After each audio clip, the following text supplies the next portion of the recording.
Jeff, global warming is a contentious issue, and people often gravitate toward political dialogue. As Christians, how should we think about this issue?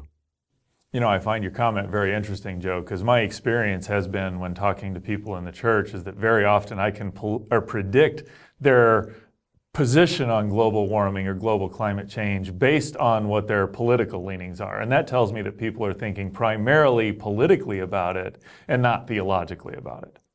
So what is a good way for people to think about it then, based on what the Bible has to say? There's kind of two extremes you can fall into typically in the global warming scenario. Is the one is that, well, we don't have, it's a hoax, we don't have, or a hoax or not anything scientifically legitimate, so we just don't have to worry about it. To the other end is where we're the ones that are in control and have to take care of it, and if we don't do it, everything's going to fall apart. And I see those as two errors that don't take into account all of what the Bible has to say. I mean, you read in Genesis 1:1, in the beginning God created, that clearly God is the creator. He's the one in control of the universe.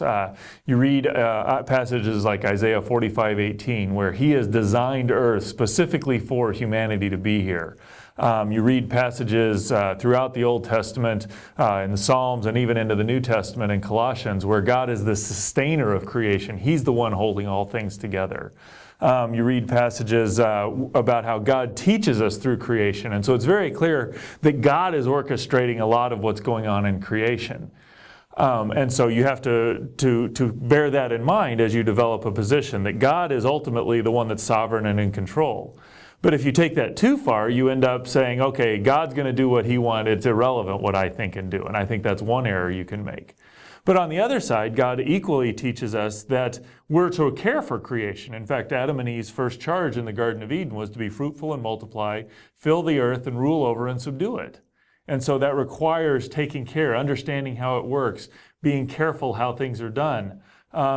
Read later in Genesis and how our sin, or specifically Adam and Eve's first sin, and then how that's propagated through humanity, is that also has a dramatic impact on creation. The ground is cursed because of Adam, and Adam and Eve are going to have to work hard to make the ground bring forth its produce and fruit in the future. And humanity's choices are going to cause harm to creation.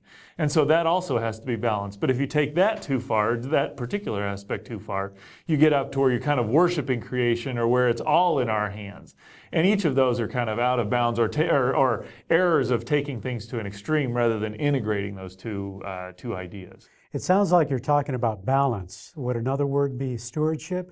Sometimes I hear that word tossed about. I think that's a lot better term, because what it appreciates is that the creation is here for us to use, and we're to use the resources to develop it, to take care of humanity with it. But we have a role in making sure that it functions properly, that you can't just abuse it and expect it to continue to produce and provide the benefits that God has designed it for humanity. All right, very good. Appreciate those comments. Anything else on that? Yeah, I think the biggest thing I think that Christians need to be thinking about in this is that rather than getting caught up in the political aspect, is to look at it from a mindset of how can we use this as a way to spread the gospel. I mean, the Bible has many times where it admonishes us to be prepared to give a defense, to spread the gospel, to interact with the world, to be ready to be part of the world but not of the world. And so, let's look at this situation, or use the global warming and global climate change as a medium to spread the gospel. There are lots of theological principles that can be integrated into a conversation about this that doesn't have to be the political, how do we deal with this, and what's the political battle. So let's think about it theologically and how to spread the gospel, rather than letting it be this divisive scientific, pseudo-scientific political debate that it often becomes. Sounds like good advice. Is there any authoritative source other than yourself, of course, that you? I wouldn't consider myself authoritative, because I've not studied in this area, but we have reasons to believe interviewed a climatologist who has specialty in this area, and we've done a 4-part podcast with him. The fellow's name's Kevin Birdwell, just recently received his PhD in climatology. So I would encourage you to look at that. It's it's on our website, a series of podcasts, what to think or how to develop a good model of global climate change. We could recommend that. It's available here at reasons.org. Thank you for your comments, Jeff. Thank you for watching.